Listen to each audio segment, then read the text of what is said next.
My aunt laughed at my profession until she needed a job. The smell of burnt coffee and my Aunt Linda's cheap perfume still makes my stomach turn. It takes me right back to that Thanksgiving dinner 3 years ago when she decided to demolish my life choices in front of the entire family. Her voice cutting through the dining room like a rusty knife. Social media marketing? She'd laughed. Actually laughed while stabbing her fork into the turkey. The sound was sharp and cruel, like glass breaking. Honey, that's not a real job. Playing on Instagram all day and calling it work? When are you going to get serious about your life? I remember every excruciating detail of that moment. The exact way my cheeks burned, how the heat spread down my neck and across my chest, how my younger cousin Emma shifted uncomfortably in her chair, her eyes fixed on her mashed potatoes like they held the secrets of the universe, how my mom's eyes darted between Linda and me like she was watching a tennis match she desperately wanted to stop, how the conversation at the other end of the table, Uncle Bob telling some story about his golf game, seemed to happen in a different universe entirely. The worst part wasn't even the humiliation, though that was considerable. It was the tiny voice in my head that whispered, maybe she was right. Maybe I was just a grown woman playing pretend while the adults did the serious work of the world.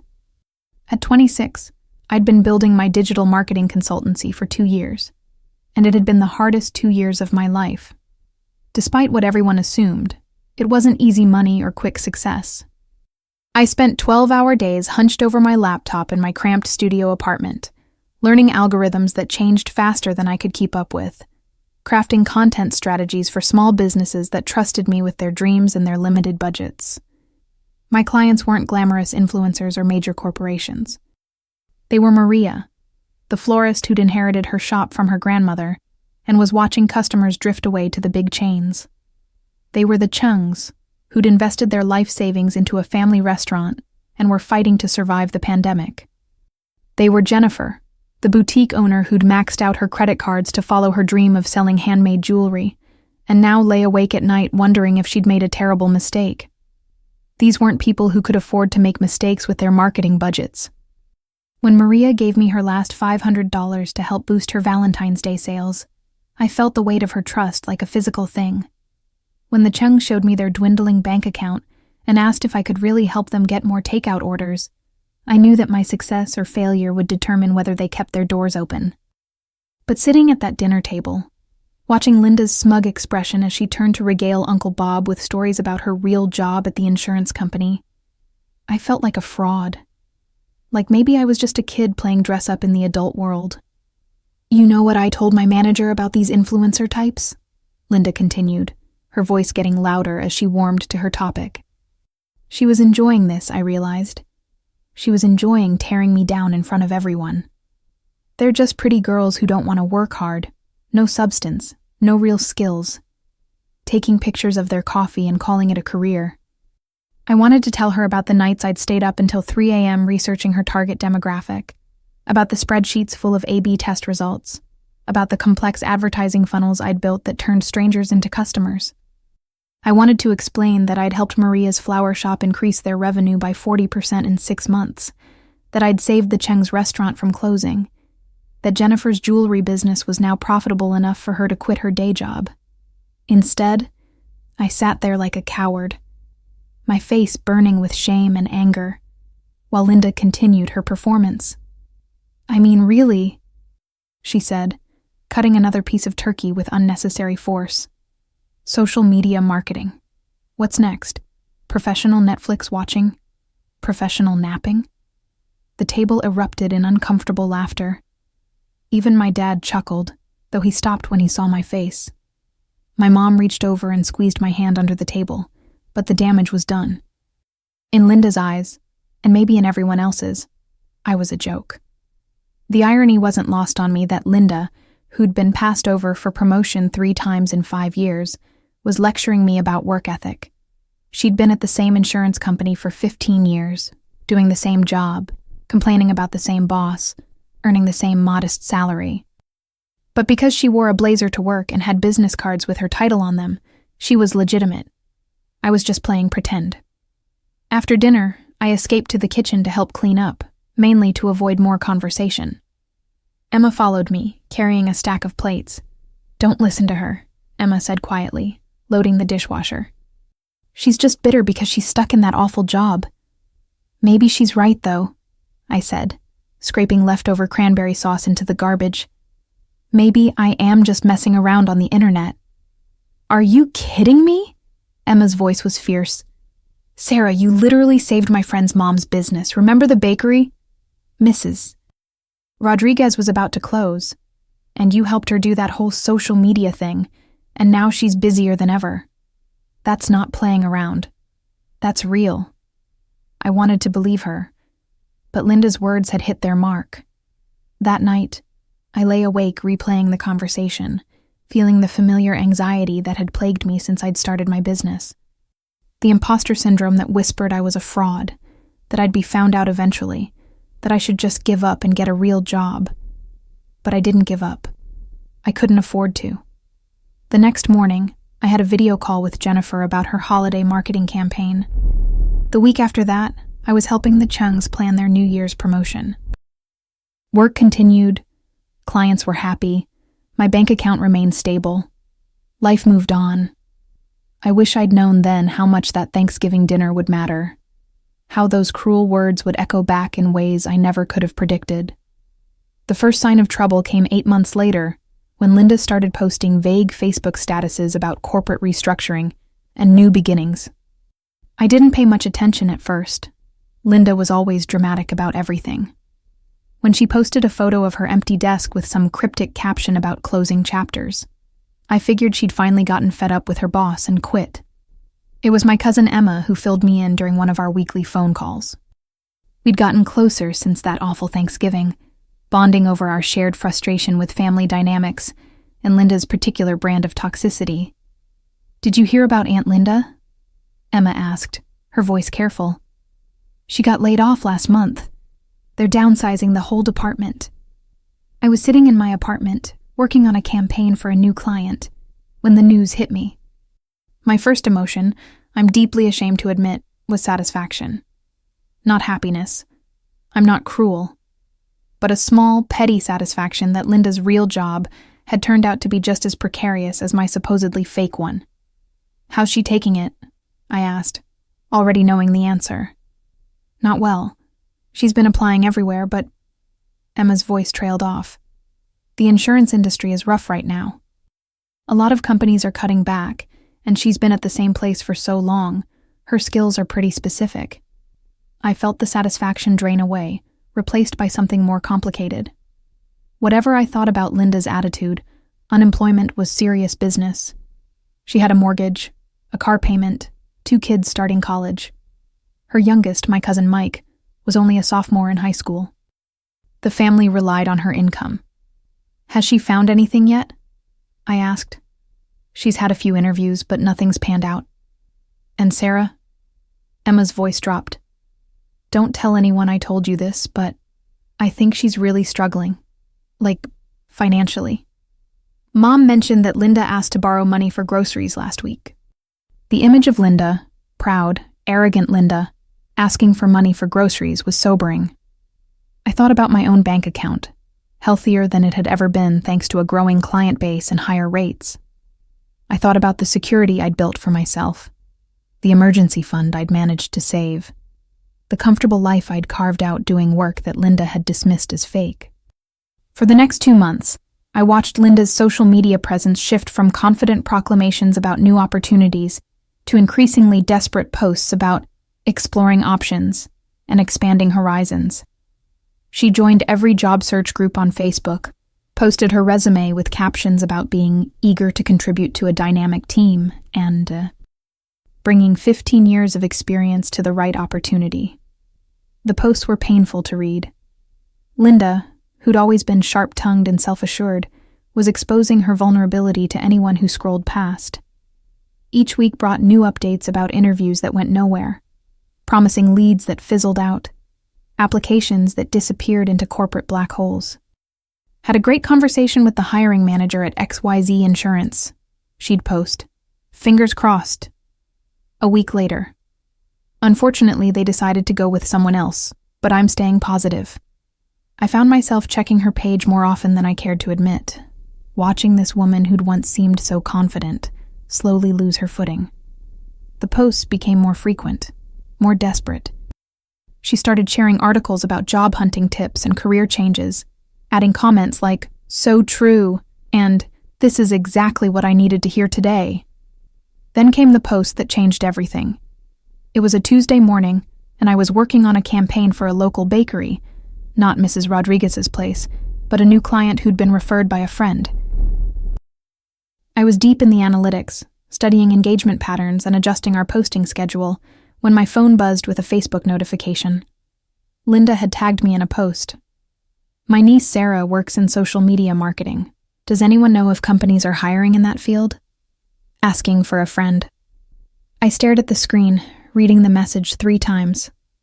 The irony was so thick I could practically taste it. The same woman who'd called my profession fake, who'd mocked me in front of the entire family, was now trying to break into it herself. Too proud to ask me directly, but desperate enough to fish for information on social media. I took a screenshot of the post, then immediately felt guilty about it. What was I going to do? Create a Linda's hypocrisy folder? Send it to Emma with a snarky comment? That wasn't who I wanted to be. My finger hovered over the reply button. Part of me wanted to screenshot her old comments about influencer types and pretty girls who didn't want to work hard. Part of me wanted to let her figure it out on her own, the way I'd had to.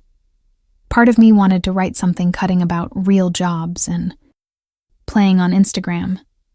But mostly, I just felt tired. Tired of carrying grudges. Tired of family drama. Tired of proving myself to people who'd already made up their minds about me. And underneath the tiredness, there was something else. Empathy. I knew what it felt like to be dismissed, to have your work minimized, to feel like you were fighting for respect.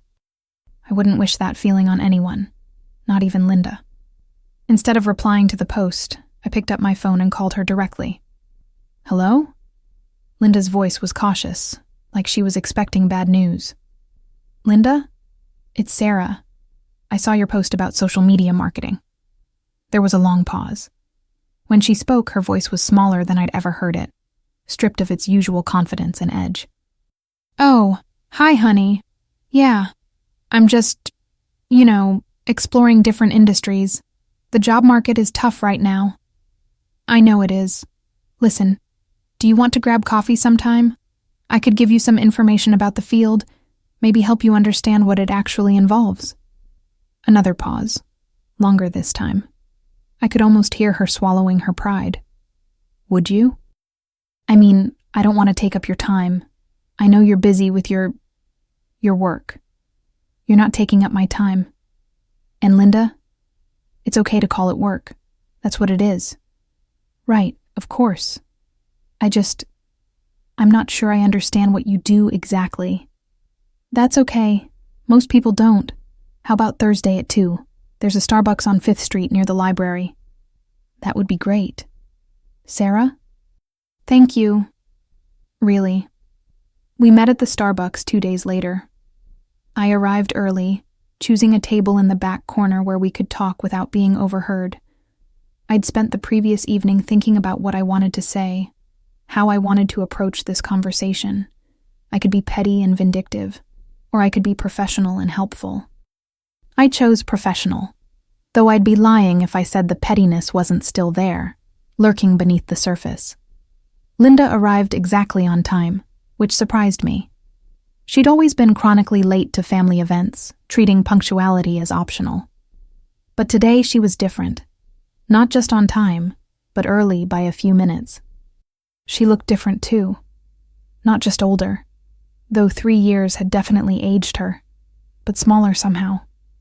The confident woman who dominated family dinners had been replaced by someone who kept fidgeting with her purse strap and apologizing for things that didn't need apologies. "Thank you so much for meeting me," she said, sliding into the chair across from me. "I hope this isn't too much trouble." "It's not trouble at all. What can I get you to drink?" "Oh, just a regular coffee. Nothing fancy." I ordered us both drinks, noticing how Linda's eyes skimmed the menu nervously. The woman who used to order the most expensive item on every restaurant menu was now worried about the cost of a latte. When I returned with our drinks, Linda had pulled out a small notebook and pen. "I want to be honest with you," she said, not meeting my eyes. "I don't really understand what you do. I mean, I know you work with computers and social media, but beyond that..." She shrugged helplessly. For the next hour, I walked her through the basics of digital marketing. I explained how social media marketing wasn't just posting pretty pictures, but understanding analytics, consumer psychology, brand voice, content strategy. How I spent my days researching target demographics, A/B testing ad copy, analyzing engagement rates, building comprehensive campaigns that drove actual business results. Linda listened with an intensity that surprised me. She took notes in her small notebook, filling page after page with her careful handwriting. She asked questions that showed she was really trying to understand, not just going through the motions. "So when you post something on Instagram," she said, "you're not just posting it randomly? You're thinking about when to post it, who's going to see it, what you want them to do." "Exactly. Every post is strategic. I might spend an hour crafting a single caption, testing different hashtags, choosing the right image, timing the post for maximum engagement. And that's just one small part of what I do." "What about the business side? How do you actually make money from this?" I explained my fee structure, how I charge for strategy development, content creation, campaign management, analytics reporting. I showed her some of my recent campaigns, walking her through the before and after metrics. "This restaurant," I said, pulling up the Chung's Instagram account on my phone, "was getting maybe 50 likes on their posts when I started working with them. Look at this." I showed her their most recent post. 500 likes, 47 comments, 12 shares. That translates to actual customers walking through their door. Linda's eyes widened. "You did that? Just through social media?" Social media was part of it, but it was much more comprehensive. Market research, competitor analysis, understanding their customer base, optimizing their Google My Business listing, creating targeted advertising campaigns, developing a consistent brand voice. It's like... I paused, searching for an analogy she'd understand. Imagine if your insurance job required you to be a psychologist, a graphic designer, a data analyst, and a fortune teller all at once. She laughed, and for the first time in years, it didn't sound mean or mocking. It sounded genuine, maybe even a little rueful. When you put it like that, it sounds impossible. It kind of is. That's why so many people fail at it. They think it's easy because the tools are accessible to everyone, but using Facebook effectively is different from understanding Facebook's algorithm. Anyone can post a photo. Not everyone can make that photo generate sales. Linda was quiet for a moment, staring into her coffee cup.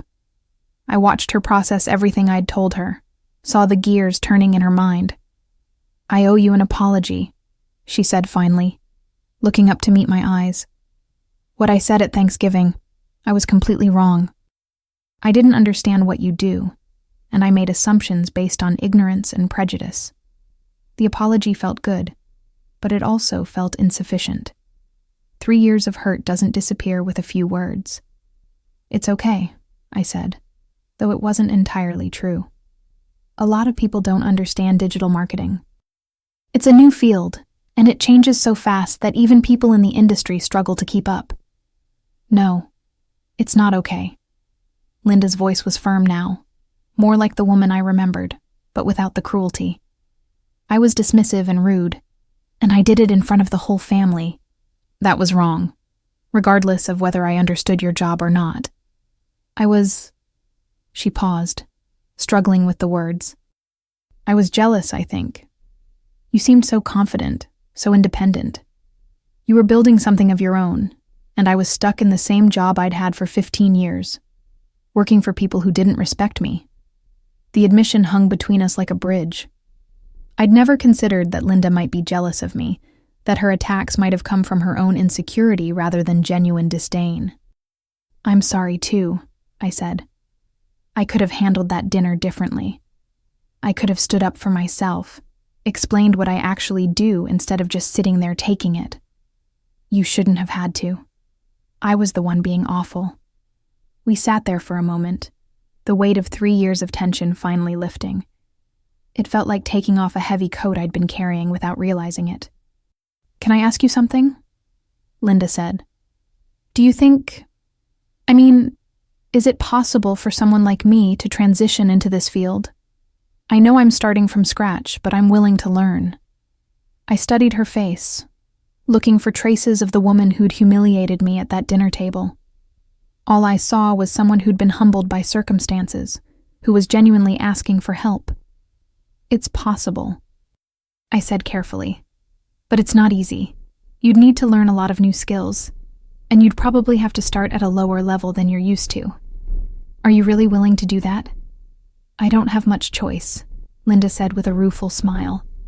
"The insurance industry isn't exactly beating down my door, and to be honest, I'm tired of working for companies that see me as disposable. Maybe it's time to try something different. What about starting your own business? Have you considered that?" "God, no. I wouldn't even know where to begin. I've been an employee my whole life. So was I, until I wasn't. It's scary, but it's also liberating." Linda shook her head. "I don't think I'm brave enough for that. But maybe I could work for someone else in the field. Learn the ropes before thinking about anything bigger." That conversation led to others. Linda started following me on Instagram, not just to lurk, but to study how I structured my posts, how I engaged with comments, how I used hashtags strategically. She enrolled in online courses, spending her evenings learning about SEO, content creation, and social media analytics. She called me twice a week with questions, sometimes simple ones about terminology, sometimes complex ones about strategy. What's the difference between organic reach and paid reach? How do you know if an influencer is worth partnering with? What makes a good call to action? She wasn't a natural at it. Linda had always been a linear thinker, good at processes and procedures, comfortable with the predictable world of insurance policies and claims processing. Digital marketing required a more intuitive understanding of human behavior, an ability to think creatively and adapt quickly to changing trends. But she was determined in a way that impressed me. She treated learning social media like she was studying for the bar exam, taking detailed notes, creating flashcards, asking follow-up questions that showed she was really thinking about the concepts. "I've been researching this company," she said during one of our calls, 3 weeks into her self-education. "They sell handmade candles, but their Instagram is terrible. All their photos are blurry, they post maybe once a week, and their captions are just the product name and price. I keep thinking about how you could fix it. What would you do differently?" "Well, first, better photography. Natural lighting, styled shots, maybe some lifestyle images showing the candles in use. Then I'd work on the captions, tell stories about the scents, share the process of how they're made, maybe feature customer testimonials. And I'd definitely post more consistently, maybe 3 times a week with a planned content calendar." She was learning. More than that, she was thinking like a marketer. After 2 months of intense study, Linda asked if I needed any help with my business. "Not a job," she clarified quickly, "but maybe some project work or an internship arrangement. Something where she could gain experience while helping me manage my growing client list." I was hesitant. Working with family is always complicated, and Linda and I had history. But I was genuinely overwhelmed. My client base had grown to the point where I was turning down projects because I didn't have the bandwidth to handle them properly. "Let me think about it," I told her. "There might be something." The something turned out to be a small nonprofit that needed help with their social media presence, but couldn't afford my full rates. It was the kind of project I usually passed on. Lots of work for not much money, requiring someone who could learn their specific needs and work within a tight budget. It was perfect for Linda. The nonprofit, called Community Helpers, provided services to elderly residents in our area: meal delivery, transportation to medical appointments, basic home maintenance. They had a Facebook page that hadn't been updated in 6 months, and an Instagram account with 12 followers. I introduced Linda to the nonprofit's director, Margaret, as my associate, explaining that she'd be handling their account under my supervision. Margaret was thrilled to have dedicated attention at a price they could afford. Linda was thrilled to have her first real client. I'm nervous. Linda admitted the night before her first meeting with Margaret. What if I mess this up? What if they realize I don't know what I'm doing? You know more than you think, I told her. And you know more than they do about social media, which is what matters. Just be honest about your experience level and focus on learning their needs. Watching Linda work was like watching someone discover a hidden talent. She brought the same methodical approach to social media that she'd used in insurance, but with a creativity I'd never seen from her before. She researched the nonprofit's mission extensively, interviewed volunteers, studied their target demographic with the thoroughness of an investigative reporter. Her first campaign was simple but effective, a series of posts highlighting individual volunteers and the impact of their work. She photographed Mrs. Chen, an 80-year-old who made quilts for homeless shelters. She interviewed James, a retired teacher who drove seniors to medical appointments. She showcased the meals being prepared in the nonprofit's kitchen, the gardens being tended by volunteers, the smiles of clients receiving services. She used the analytics tools I'd taught her to determine the best posting times, experimented with different types of content, and tracked engagement rates obsessively. Look at this, Linda said, showing me the analytics dashboard with barely contained excitement. The post about Mrs. Chen got 12,000 impressions and 15 shares. 15 people shared it, and 3 people commented asking how they could volunteer. Her enthusiasm was infectious. This was the same woman who'd dismissed social media as fake work, and now she was more excited about engagement rates than I'd ever seen her about anything. The results were impressive. The nonprofit's social media following grew by 150% in Linda's first month. More importantly, they started getting new volunteers and donations directly through social media channels that had previously been dormant. Margaret was so pleased with Linda's work that she recommended her to other nonprofits in the area. Within 6 months, Linda had 5 steady clients and was earning more than she'd made at the insurance company. More importantly, she seemed happy in a way I'd never seen before. I love this work, she told me one evening as we grabbed dinner after a long day of client meetings. I love that I can see the direct impact of what I'm doing. When I help that animal shelter get more donations, or when I help that food bank recruit more volunteers, I know I'm making a difference. The real test came at the next family Thanksgiving, exactly 1 year after Linda's layoff. She arrived early, carrying a bottle of wine and a small wrapped package. She looked different, not just professionally dressed, but confident in a way that seemed genuine rather than performative. I wanted to give you this, she said, pulling me aside before the other guests arrived and handing me the package. It's not much, but it felt important. Inside was a small framed photo of a social media post, one of her nonprofit campaigns that had generated thousands of dollars in donations.